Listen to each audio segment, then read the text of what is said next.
nossa vida. Deus tem uma palavra muito maravilhosa para a tua vida. E nós temos vivido um tempo com Deus, eu exclusivamente tenho vivido um tempo com Deus muito maravilhoso. E sempre que Deus tem colocado uma palavra no meu coração, eu fico assim bem impressionado com tanto que Deus tem me mostrado algumas coisas. Eu quero pedir que nos próximos 30 minutos você fique bem focado nessa mensagem de hoje, porque uma das coisas que nós descobrimos durante muito tempo da nossa vida, e você vai descobrir até que a gente esteja no céu, é que todos nós estamos em guerra. Fala comigo assim: eu estou em guerra. Nós somos um projeto inacabado de ser humano, e nós estamos em guerra o tempo inteiro, em todo tempo, em todo momento.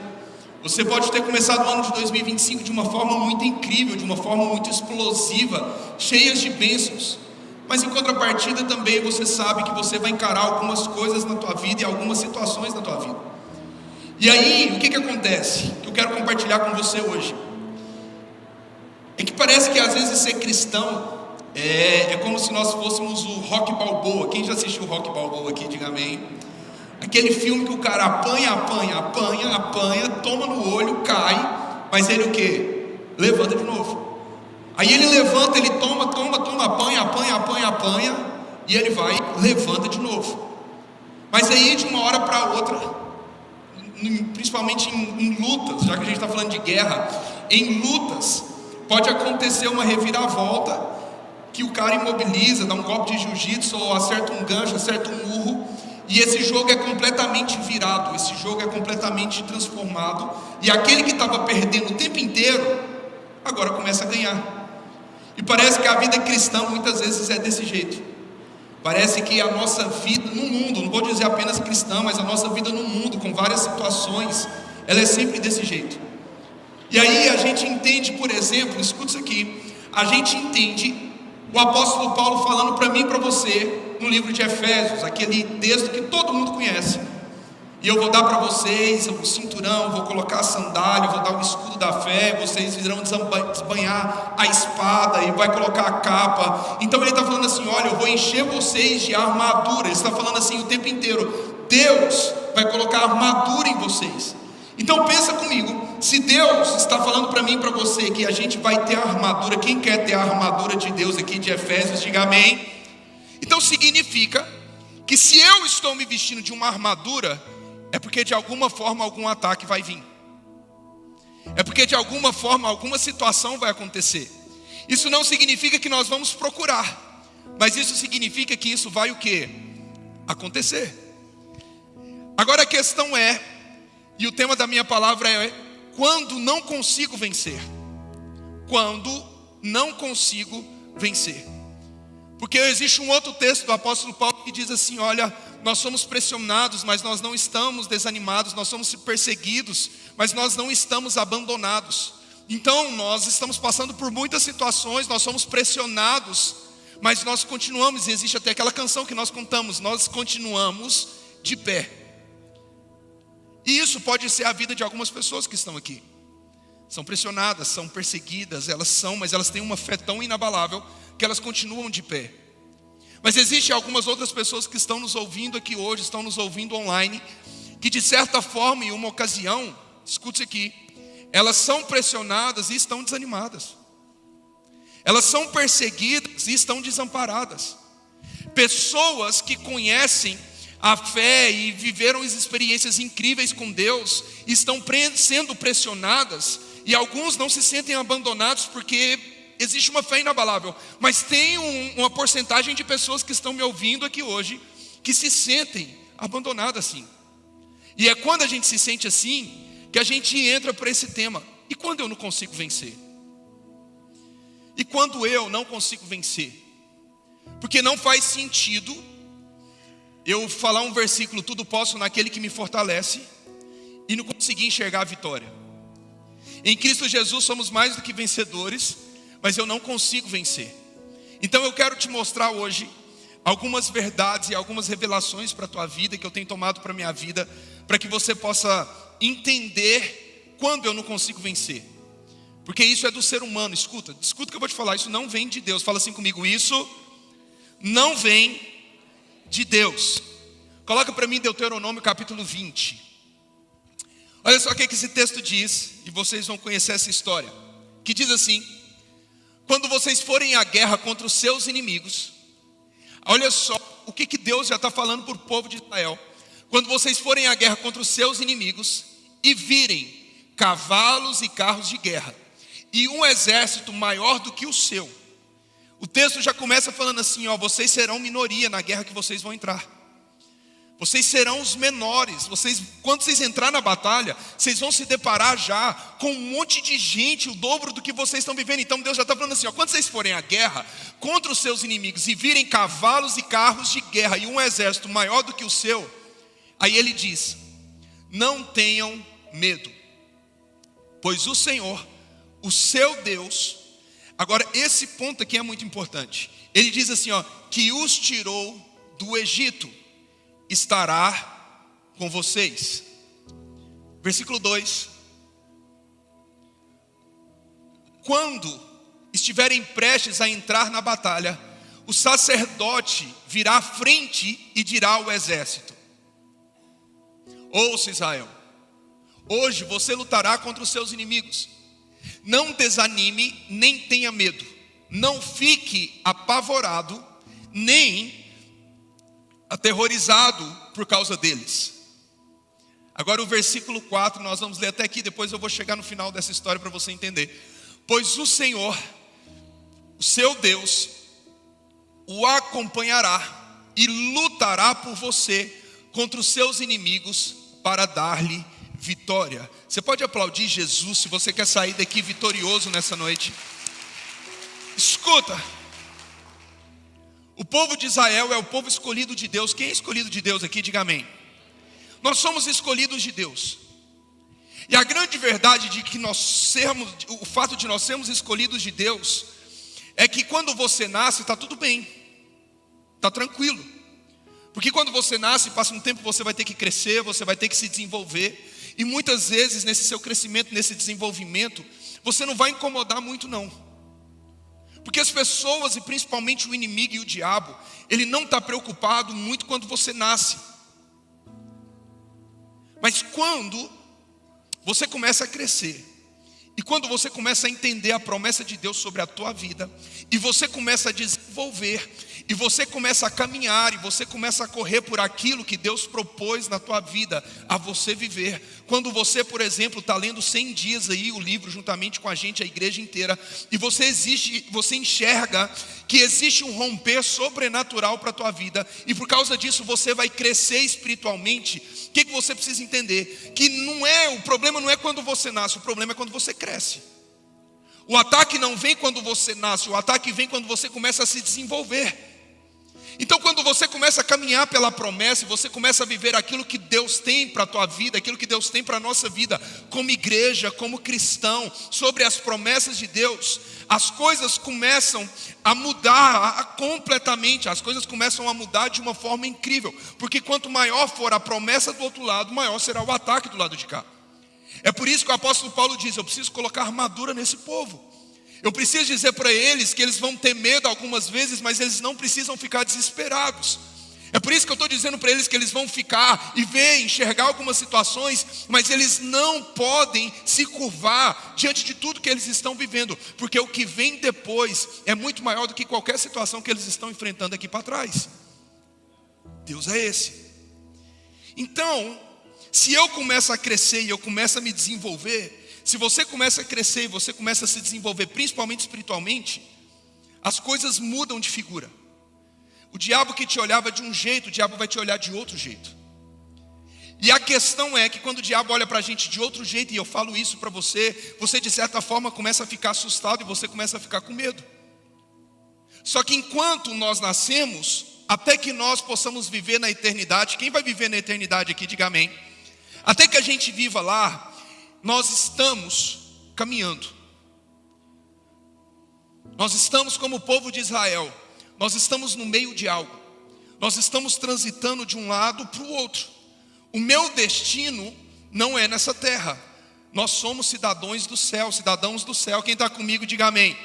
O meu lugar de destino é o céu, o meu lugar de destino é a eternidade. Então o que é a terra prometida para mim e para você que estamos ouvindo aqui hoje? Fala comigo, o céu. Então até que eu esteja no céu, eu estou no meio de alguma coisa. E nesse meio de alguma coisa, vai existir guerra. O povo de Israel estava em guerra. O povo de Israel estava em guerra desde quando eles estavam dentro do Egito. Só que no Egito eles não tinham força para lutar, no Egito eles não tinham um líder, no Egito eles não tinham um sacerdote, no Egito eles não tinham um Moisés. E era tipo, eu sou o povo escolhido de Deus, mas eu não consigo ver o Deus de Abraão, eu não consigo ver o Deus de Isaac, eu não consigo ver o Deus de Jacó. E durante muito tempo a guerra foi uma guerra que eles só apanharam, foi uma guerra onde eles só levaram. Mas aí Deus levanta um sacerdote, Deus levanta um profeta, chama Moisés e fala, Moisés, você vai ser escolhido para libertar o povo. E aí Moisés pega o povo lá do Egito e fala para eles assim, vamos embora. E daqui até que o povo chegue na terra prometida, escuta isso aqui, até que eles cheguem lá, eles estão numa transição, eles estão numa guerra. Então até que eu e você possamos sair do Egito, que é a vida que nós tínhamos, mas chegar à terra prometida, que para mim e para você é o céu, nós estamos nesse mesmo ambiente, nós estamos nessa mesma guerra. E a verdade é que essa mesma guerra que a gente vive é a mesma guerra do povo de Israel. Você tem princípios que o mundo não tem, você enxerga as coisas que o mundo não enxerga. E quando nós vivemos isso, nós nos vemos como minoria. E o fato de você se enxergar como menor te assusta. O fato de você se enxergar como o mundo é muito grande, o mundo tem muitas pessoas e a guerra que a gente está vivendo parece que nós somos os menores. Assusta a mim e a você. Mas o que eu amo na Bíblia, o que eu amo em Deus, é que a matemática de Deus não tem nada a ver com a matemática do mundo. Porque pensa comigo, Deus olha para o povo de Israel e está falando assim, vocês vão entrar numa batalha onde do outro lado vai ser maioria, mas vocês não precisam se preocupar, porque eu vou te dar vitória. A gente olha para Deus diante de uma multidão de 5.000 pessoas, homens, mais crianças e mulheres, e Ele pega 5 pães e 2 peixinhos e transforma em algo muito maior e multiplica a tal ponto que sobra 12 cestos. Então Deus está falando, não é sobre números, é sobre o meu poder que está sobre a unção que eu vou derramar sobre as pessoas. A gente começa a ver que Deus não trabalha com a lógica nem mesmo nas ofertas. Porque a oferta que foi aplaudida por Jesus não tem a ver com quantidade, mas é de uma viúva que entregou com toda intensidade, com todo o coração. Então nós nos preocupamos e nós nos assustamos quando nós olhamos para algumas situações e nós nos sentimos sozinhos, nós nos sentimos abandonados. E quando você tem esse sentimento, o que vem sobre a tua cabeça, sabe o que é? Eu não consigo vencer. Eu não consigo. Eu não chego a lugar nenhum, eu não vou para lugar nenhum, isso não vai dar certo e não vai dar certo. Mas eu estou aqui hoje para te falar que quando você chega no seu limite, Deus abre o céu e derrama o sobrenatural. Quando você chega no seu limite e fala, eu não consigo vencer, Deus abre o céu e está falando assim, não é sobre você, é sobre a glória que existe dentro do teu coração. Você pode se achar o menor, você pode se achar pequeno, você pode achar que você é minoria, mas a partir do momento que eu estendo a minha mão sobre você, você se torna a maioria para a minha glória. É essa guerra. A matemática de Deus não tem nada a ver com a matemática do mundo. Então às vezes a gente fala, nossa, eu sou muito ruim de matemática. Eu reprovei na 7ª série. E eu reprovei em matemática. Quando eu li esse texto aqui, eu fiquei até feliz de não saber nada muito de matemática, entendeu? Por quê? Deus está falando. O exército que vai vir contra vocês é muito maior. O que vai acontecer, o exército que vai vir é muito maior. Então, se Deus estava anunciando uma palavra, é porque o povo estava caminhando e o povo estava falando assim, eu não vou vencer. O povo estava andando e o povo estava falando assim, a gente não vai conseguir derrubar aquele exército. A gente não vai conseguir vencer. Porque o que nós temos na nossa cabeça, e eu quero compartilhar isso com você hoje, e Deus tem falado isso no meu coração, é que nós estamos procurando o Deus do alívio. A gente quer o Deus do alívio. Porque quando nós estamos passando por uma situação muito difícil, a gente quer dobrar os nossos joelhos e a gente quer se sentir bem. Isso é fato. E não tem problema de você querer se sentir bem. A questão é que Deus não é remédio, a questão é que Deus é cura. O que você precisa entender é que Deus não quer te dar alívio. Deus não queria dar alívio para o povo de Israel, a tal ponto de trazer apenas uma palavra e falar para eles assim, ó, vocês vão vencer. Porque Deus não é alívio. Não é, gente, não é. Deus é o Deus que traz a liberdade inteira. Deus não é remédio para te trazer alívio por um dia. Deus é a cura para toda a eternidade. Deus não é alguém que vai fazer você se sentir amado e se sentir bem por um momento. Deus é o Deus que vai fazer você se sentir amado o tempo inteiro. O que Deus quer? Deus não quer te dar alívio, Deus quer te dar liberdade. Deus não quer te trazer o alívio por um tempo, Deus quer te fazer livre em todo o tempo. E o que significa eu ser livre? É eu entender que as guerras que eu não posso vencer, Ele vai lutar por mim. O que é eu ser livre? É eu entender que independente da situação que eu estou vivendo, independente da guerra do mundo, independente das guerras que podem acontecer, eu continuo sendo livre em Deus. Porque eu creio que Deus já me fez livre. Quem é livre em Deus aqui, diga amém. É bonito na teoria. É lindo na teoria, mas viver isso de verdade, viver isso no meio do furacão, Micael, como é que vive? Viver isso no meio da tempestade que você está passando, como é que vive? Viver isso no meio de um problema que a gente acha que vai matar a gente, como? Quando Deus fala para o povo de Israel, coloca o versículo 1 para mim, por favor. Quando Deus fala para o povo de Israel, olha só isso aqui, versículo 1, pode colocar. Eu quero te mostrar isso para você entender. E eu vou te falar. Tem alguém aí? O versículo 1, ele começa com Deus falando sobre a guerra, mas ele também começa falando sobre memória. Olha lá, diz assim, olha, quando vocês forem à guerra contra os seus inimigos e virem cavalos e carros de guerra e um exército maior do que o seu, Deus já começa falando para o povo assim, ó, a visão que vocês vão ter é a visão de que vocês serão derrotados. É por isso que a matemática do mundo não tem nada a ver com a matemática de Deus, porque quando o mundo fala que você não pode, Deus está falando, você vai conseguir. Aí ele diz assim, ó, não tenham medo. Porque a primeira coisa que trava a gente de caminhar para a promessa é o medo. Pensa comigo. O povo estava caminhando para uma terra aonde ele estava vindo recebendo maná. Para aquela estação o maná estava bom, mas agora vocês vão ver no final do texto que Deus estava colocando para eles um alimento novo, um fruto novo, uma terra nova. Então eles iriam viver algo incrível, mas quando eles se deparam com o exército, eles começam a ter medo. E o que o medo faz? O medo nosso atrapalha a gente de caminhar. E quando o medo atrapalha a gente de caminhar, ele atrapalha a gente de chegar na promessa. Por quê? Quem quer viver a promessa de Deus aqui, diga amém. Nós estamos falando muito sobre aceleração. Quem acredita nessa aceleração sobrenatural, fala glória a Deus. Entenda uma coisa. A chegada na tua promessa vem na mesma velocidade da sua obediência. Por que o diabo coloca medo? Porque o diabo não quer que você obedeça. Micael, como que eu vou conquistar a terra da promessa? A velocidade de eu chegar na terra da promessa vem na mesma velocidade da minha obediência. Então nós estamos falando assim, eu quero a terra da promessa, eu acredito na aceleração, eu acredito na aceleração, eu acredito. Mas aí existe uma palavra antes da aceleração, que é a obediência. Então tá, você está lendo, você está orando, você está buscando como você deve buscar.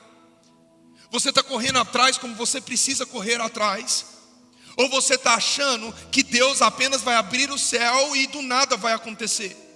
A promessa vem na mesma velocidade da obediência.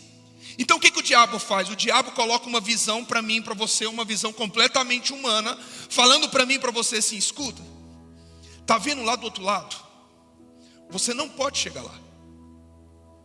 Você não consegue chegar lá. Escuta, eu vou te falar e guarda isso no teu coração hoje. O diabo não tem poder de fechar nenhuma porta que Deus abriu. Quem acredita nisso, diga amém.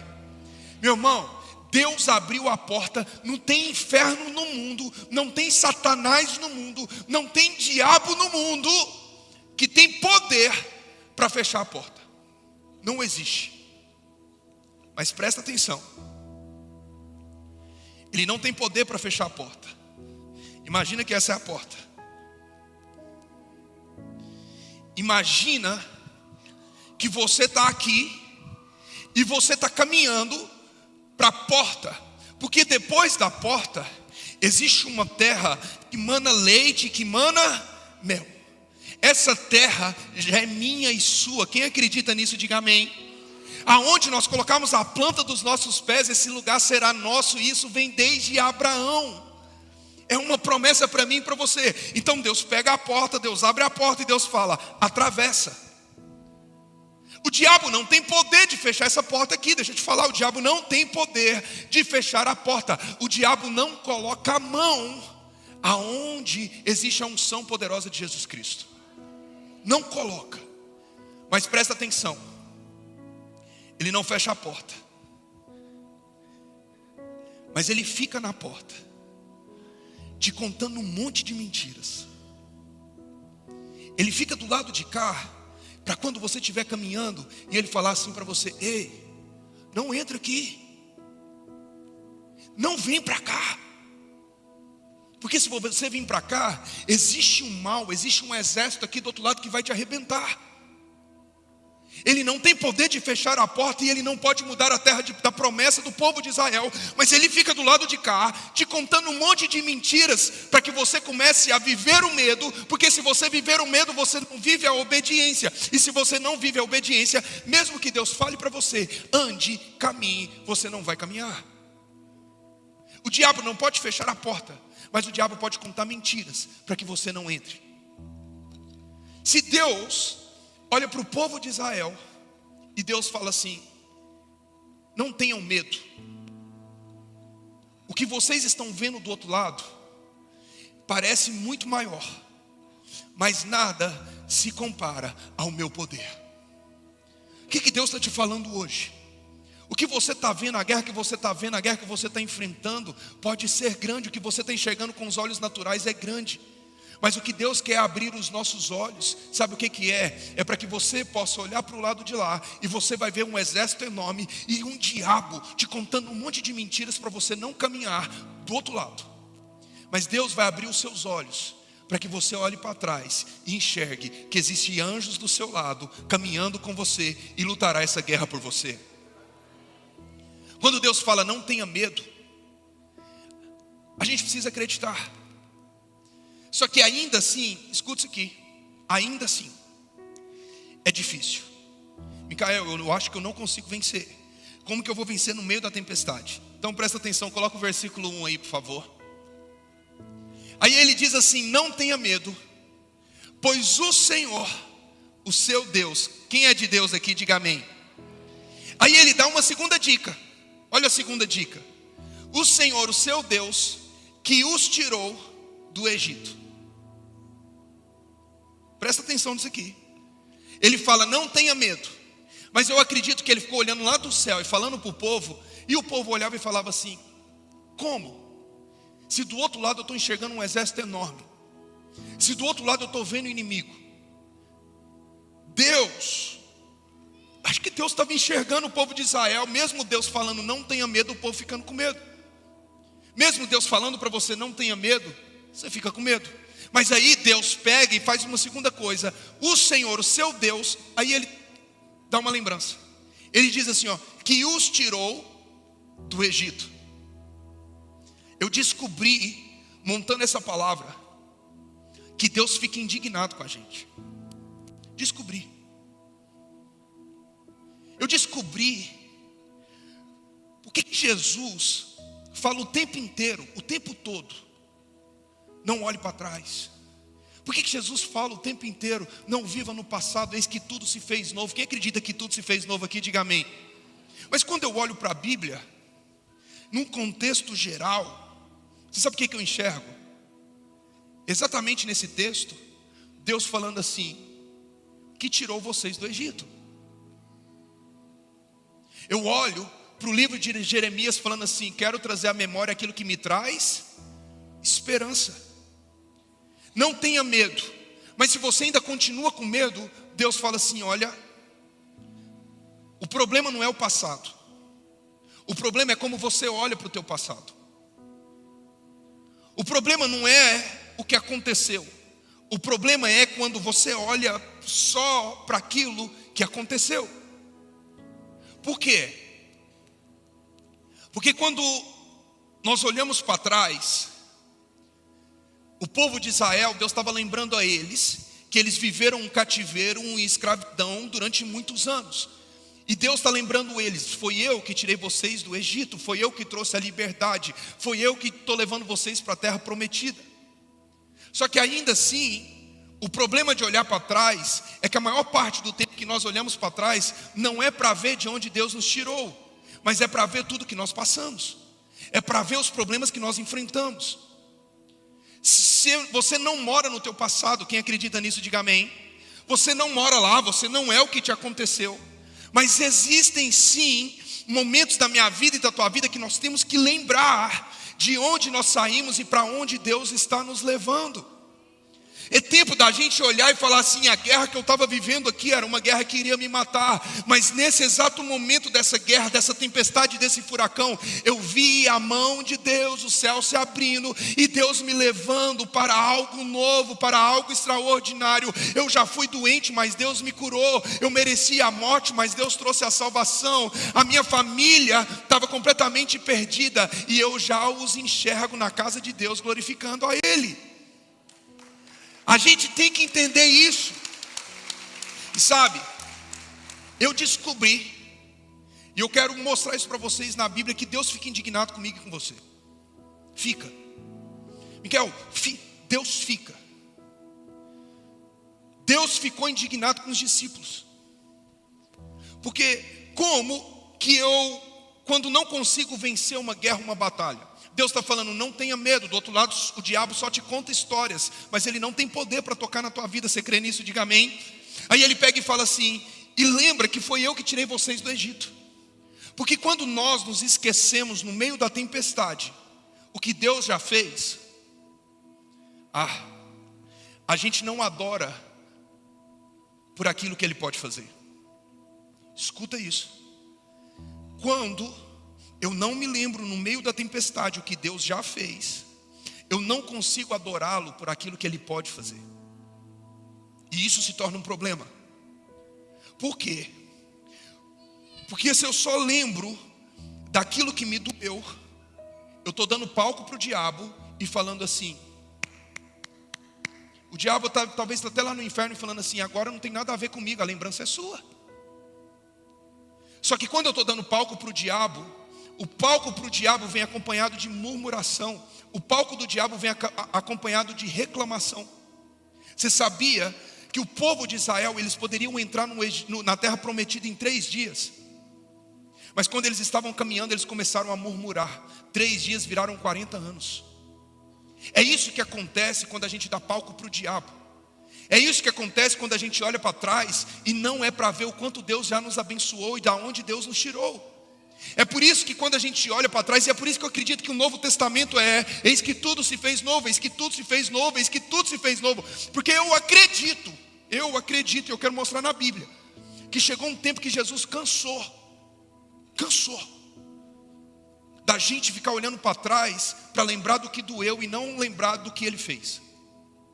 Eu acho que Deus lá do céu, Jesus falou assim, eu estou cansado disso. Então a minha mensagem é, eis que tudo se fez novo. Eu pego os seus pecados e jogo no mar do esquecimento, e eis que tudo se fez novo. Micael, isso é preocupante o que você está falando. Eu vou te mostrar. Coloca para mim, por favor, Marcos, capítulo 8, versículo 14. E esse texto Deus me deu foi à tarde. Até tinha passado o texto que eu ia ler, e esse agora Deus me deu à tarde, quando eu estava pensando nessa palavra de hoje. E eu falando justamente isso, Marcos capítulo 8, versículo 14. E eu falando justamente isso. Deus está trazendo para o povo a lembrança. Eu te tirei do Egito. Lembra, quando vocês forem para a batalha, lembra do que eu fiz. Lembra que eu tirei vocês do Egito. Mas olha só por quê. Os discípulos esqueceram-se de levar pão, a não ser um pão que tinham consigo no barco. Próximo versículo.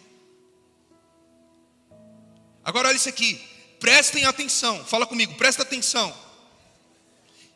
Olha o que diz, Jesus advertiu. Então, pensa comigo, imagina comigo agora. Os discípulos num barco, porque eles iriam para o outro lado. Jesus já estava, gente, de boa, mas Jesus já estava nervoso. Se você ler os versículos anteriores, Jesus fala assim, olha, eu não vou dar sinal nenhum.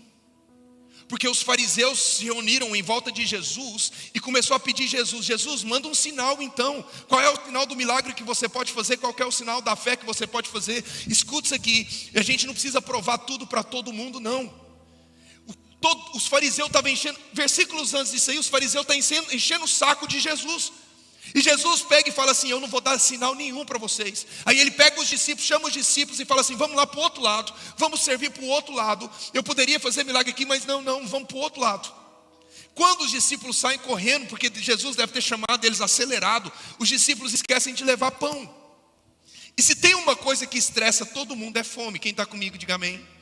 Se tem uma coisa que estressa todo mundo é fome. E se for crente, estressa 2 vezes mais. Não tem como. O que aconteceu? Olha só, coloca o texto. Jesus já nervoso, os discípulos estressados, porque nós estamos caminhando para o outro lado, agora chegou a hora de comer, não tem pão. Então peraí, Jesus começa a ver aquilo, Jesus fala, presta atenção, advertiu Jesus. Tenham cuidado com o fermento dos fariseus e com o fermento de Herodes. Versículo 16. Olha o que o texto diz. E eles discutiam entre si. Se alguém discute é porque está nervoso. Quem está comigo, diga amém. Se alguém discute, os discípulos continuou, Jesus advertiu, os discípulos continuaram discutindo entre si, dizendo, e por que não temos pão? Por que não temos pão? Agora continua. Ao perceber a discussão, olha isso aqui, Jesus lhe perguntou, por que vocês estão discutindo sobre não terem pão? Ainda não compreendem nem entendem. O coração de vocês é endurecido. Quem está falando isso é Jesus. Jesus está olhando para os próprios discípulos dele. Lembra que Jesus advertiu, os discípulos estão discutindo. Gente, quando a gente lê parece leve, mas eu não acredito que Jesus olhou de forma leve. Eu acredito que Jesus foi intenso. Jesus olhou e falou assim, vocês estão discutindo por não terem pão, vocês não compreendem, vocês não entendem. Jesus olhou para eles e falou assim, sabe por quê? Porque o coração de vocês é endurecido. Aí você fala assim, mas por que Jesus estava falando isso para os discípulos? Por que Jesus está falando que o coração deles é duro? Porque talvez o que Jesus está falando para mim e para você é que seu coração é endurecido. Só que é uma verdade que nós não queremos ouvir, é uma verdade que nós não queremos viver. Porque nós queremos ouvir, Jesus vai te curar, Jesus vai te salvar, Jesus vai te restaurar. Só que palavras que muitas vezes vão mudar a tua história, não são palavras que vão amaciar o seu ego, mas são palavras que vão confrontar para que você se lembre de quem Deus é na tua vida. Quem está comigo, diga amém. O coração de vocês está endurecido. Pode colocar o 18. Olha que loucura. Vocês têm olhos, mas não veem. Têm ouvidos, mas não ouvem. Olha isso aqui. Vocês têm olhos, mas não veem. Têm ouvidos, mas não ouvem. Agora, olha a continuação. Não se lembram de, versículo 19. Não se lembram de, quando eu parti os 5 pães para os 5.000, quantos cestos cheios de pedaços vocês recolheram? 12, responderam eles. Sabe quantos capítulos foi isso antes? 2. Eles estavam brigando porque não tinham pão. 2 capítulos atrás desse mesmo texto, Jesus tinha multiplicado 5 pães em milhares de pães. Mas eles têm olhos, mas não veem, têm ouvidos, mas não ouvem. Jesus tinha acabado de fazer, e eles estavam estressados porque não estavam vendo e enxergando. Jesus tinha acabado de fazer milagre 2 capítulos para trás. E eles estavam agora no meio de uma situação que estava todo mundo nervoso, que estava todo mundo estressado. E porque eu estou nervoso, porque eu estou estressado, eu esqueço do milagre que Jesus fez. E aí a pergunta que eu te faço é: como que a gente vai achar um caminho para vencer, se no meio da tempestade nós esquecemos o que Deus fez, e no meio da tempestade, quando eu esqueço o que Deus fez, eu não adoro por aquilo que Ele pode fazer? No meio da tempestade, eu tenho olhos, mas eu não me lembro, eu não vejo. Eu tenho ouvidos, mas eu não ouço. E se eu tenho olhos e não vejo, tenho ouvidos ou ouço, eu não tenho lembrança do que Deus acabou de fazer na minha vida. Porque para cada coisa ruim que aconteceu, eu tenho certeza que Deus trouxe porção dobrada, e Deus restituiu tudo de ruim que aconteceu na tua vida. Mas quando eu olho para trás, eu não lembro do que Deus fez, eu lembro do que me doeu. Aí Jesus, eles recolheram, os discípulos mesmos responderam, 12 responderam eles. Coloca o versículo 20. Agora olha isso aqui, não foi só uma vez. Nem de quando eu parti os 7 pães para 4.000, quantos cestos cheios de pedaços vocês recolheram? Todo mundo se lembra do milagre de Jesus multiplicar 5 pães e 2 peixinhos, mas esse aqui já é outro milagre. Já é outra situação, já é outra história, já é outro acontecimento incrível. E ele falou assim: quantos pães para os outros 4.000? Quantos cestos cheios de pedaços vocês recolheram? Aí os discípulos se lembraram e falou: 7. Responderam. Versículo 21. E ele lhes disse: vocês ainda não entendem.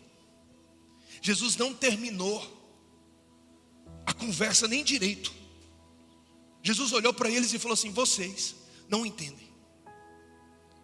Porque tudo que vocês olham é o momento, mas vocês se esqueceram de olhar quando eu fiz. E porque vocês se esqueceram de olhar quando eu fiz, vocês se esqueceram que vocês estão andando e caminhando com aquele que ainda continua fazendo.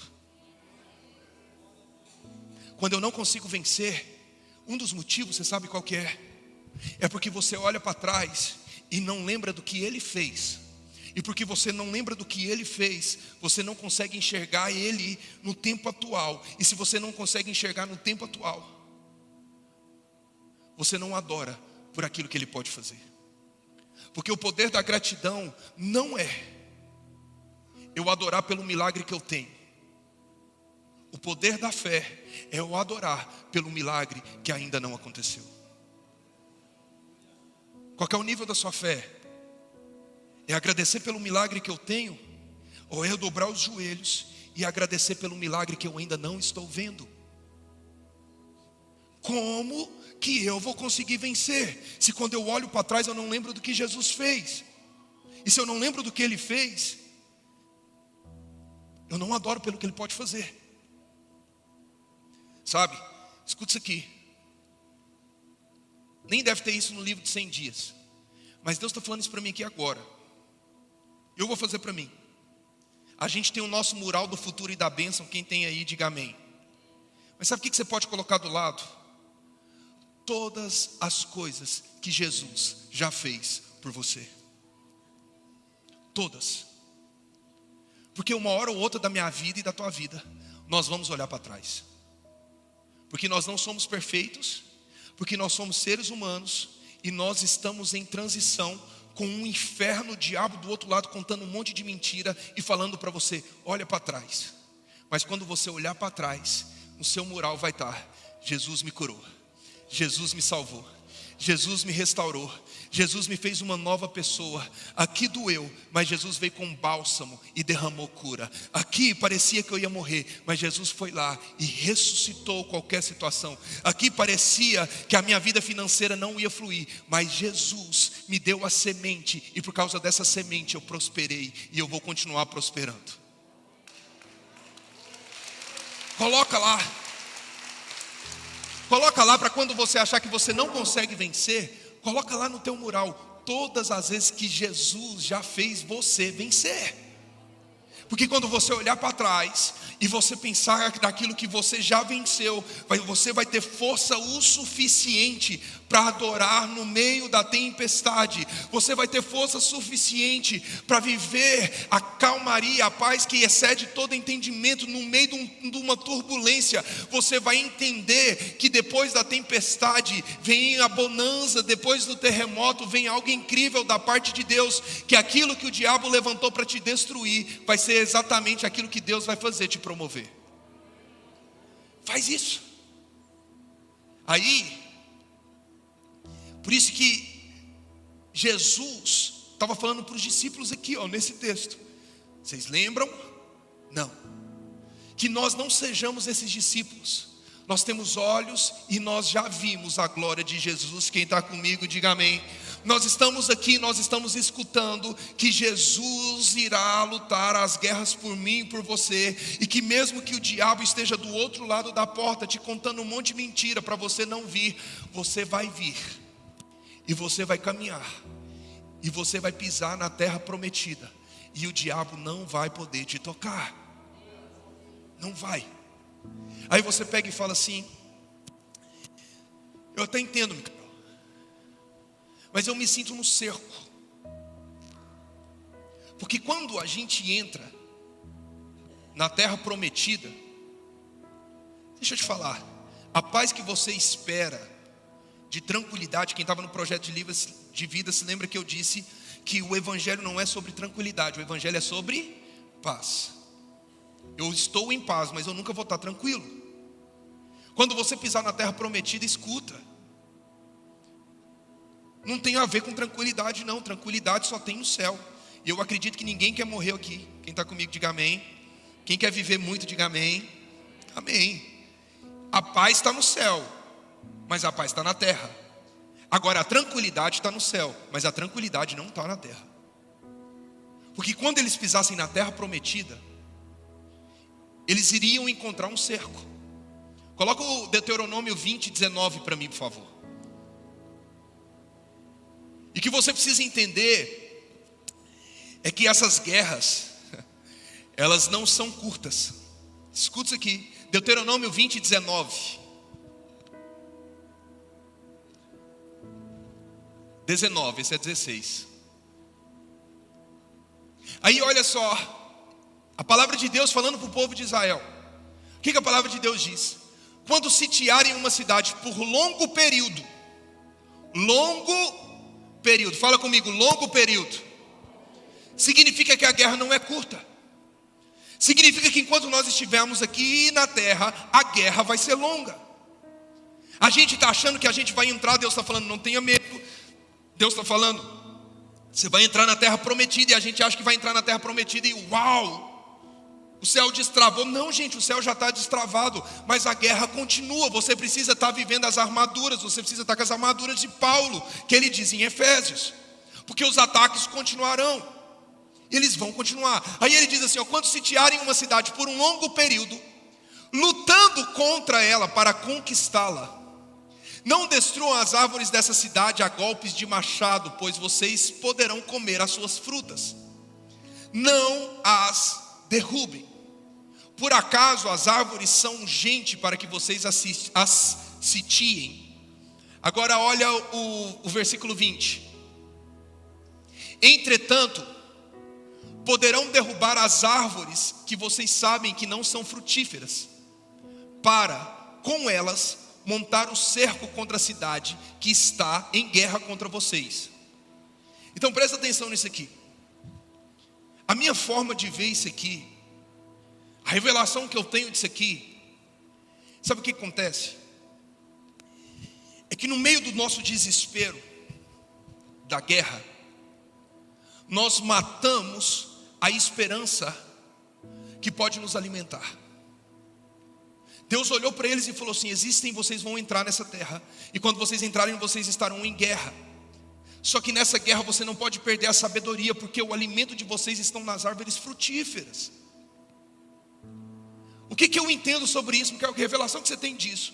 Deixa eu te explicar. A gente vai entrar numa guerra, a gente vai estar em guerra, mas no meio dessa guerra existem pessoas, existem palavras e existem situações que você não pode matar, porque são palavras e pessoas que vão te alimentar, para que no meio da guerra você tenha substância suficiente para continuar lutando. É por isso que você tem que continuar vindo à igreja. É por isso que você tem que continuar lendo o livro dos 100 dias e continuar orando.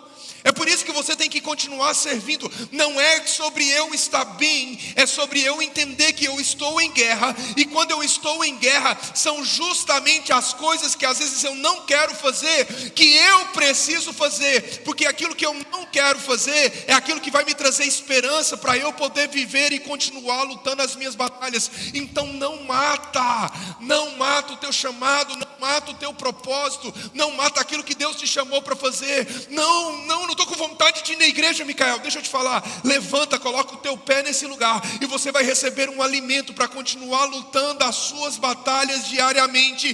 Você vai continuar enxergando que Deus está do seu lado, você vai continuar se alimentando e Deus vai continuar falando: nessa batalha eu estarei com você todos os dias. Porque, gente, eu não sei quem estava aqui no projeto de vida quando eu preguei uma palavra que eu disse que Davi estava na caverna. Quem estava aqui no projeto de vida nessa palavra? Muita gente. Davi estava na caverna. Escuta isso aqui. Davi fez uma oração. Eu li lá em Salmos a oração que Davi fez, clamando por socorro. Quando Davi clamou por socorro no meio da caverna, Deus mandou para ele os endividados, os problemáticos e os que estavam com a vida difícil. E Davi começou a liderá-los. Eu disse que umas batalhas depois, Davi se entregou. O Davi que venceu Golias agora se entregou para um gigante muito menor. Muito menor. Se Davi tivesse cortado os endividados, os problemáticos e os da vida difícil, Davi não teria Abissai, que salvou Davi. O que eu estou querendo te dizer? É que no meio da nossa batalha, nós estamos cortando pessoas que Deus está levantando. Deus olhou para o povo de Israel e falou assim: não derrube as árvores que podem te alimentar. A gente não pode matar o Abissai que Deus está levantando. Quem está comigo aqui, diga amém. Você não pode matar o Abissai que Deus está levantando para estar do seu lado. Domingo numa live eu disse: Deus vai colocar pessoas do seu lado do tamanho do teu propósito. Se você acredita que o teu propósito é grande, Deus vai colocar essas pessoas do seu lado. Não mate elas. Não mate. Não mate o lugar aonde você vem aqui e você sai daqui renovado da glória do Espírito Santo de Deus. Não mate esse lugar. Quando você estiver nesse lugar, se desligue de tudo. Se desligue das guerras, das batalhas. Se entregue completamente a Deus. Seja intenso em cada culto que você estiver. Seja intenso em cada oração que você fizer. Seja intenso em cada momento com Deus, para que Deus revele a mim e a você os frutos que nós estamos querendo matar. Por que eu não consigo vencer? Porque existem frutos que nós estamos matando. Coloca o versículo 20 para mim poder encerrar. Entretanto, poderão derrubar as árvores que vocês sabem que não são frutíferas. Agora isso aqui é interessante. Porque ele está falando assim, você precisa derrubar as árvores que não são frutíferas. No versículo 19 ele está falando assim: não mate quem te alimente. Agora no versículo 20 ele está falando assim: agora corta aquilo que não te alimenta. Mas sabe o que é interessante? É que ele fala, corta, mas ele não fala, jogue fora. Isso pega. Porque quando nós entendemos que é cortar, nós entendemos que é jogar fora. No versículo 19 eu entendo que são as pessoas que Deus está levantando. No versículo 20 eu entendo que são as situações que eu preciso cortar. Eu preciso cortar, mas eu preciso aprender. Cada tempestade, cada terremoto, cada situação, você precisa compreender: todas as coisas cooperam para o bem daqueles que amam a Deus. Todas as coisas cooperam para o bem daqueles que amam a Deus. Louco demais. Eu devo ter uns 4 esboços dessa mensagem, que para mim é o versículo mais difícil da Bíblia. E eu tenho pedido muito para Deus nos últimos tempos, uns 2 anos para cá, falando: Deus, eu quero ter uma palavra tão linda em cima desse versículo, entrega tudo. Porque é difícil você entender todas as coisas cooperam para o bem daqueles que amam a Deus. Fala isso para uma mãe que perdeu um filho. Todas as coisas cooperam para o bem daqueles que amam a Deus. Fala para alguém que está com um diagnóstico de uma doença terminal e terrível. Todas as coisas cooperam para o bem daqueles que amam a Deus. Fala para alguém que enfrentou uma situação e está vivendo uma depressão agora. Demais, é difícil demais. Já pregou esse versículo? Não, a hora certa Deus vai me entregar tudo e eu vou pregar. Mas quando eu olho para o versículo 20, exatamente o versículo 20, eu entendo que eu preciso cortar, mas eu não preciso jogar fora. Porque cada história tem o seu ensinamento. E cada situação difícil, Deus vai levantar para restaurar não apenas a sua vida, o seu propósito, mas restaurar a vida de pessoas e propósitos que estão do seu lado. A gente olha para Jó e olha e fala: o Jó perdeu tudo. Não, Jó não perdeu tudo, porque tudo que Jó tinha era Deus. Você olha para a sua situação e você fala: eu perdi tudo. E aí você quer pegar tudo que aconteceu e você joga fora e você acha que não tem ensinamento. Tudo tem um ensinamento, porque todas as coisas cooperam para o bem daqueles que amam a Deus. No meio da tua tempestade, você vai sair dela, você vai enxergar por fora e vai falar: Deus, eu entendi. Deus, eu aprendi. Deus, agora eu quero contribuir. Deus, agora eu quero ensinar. Deus, agora eu quero abençoar. Deus, agora eu quero pegar tudo que eu vivi e mudar a história de pessoas que estão do meu lado.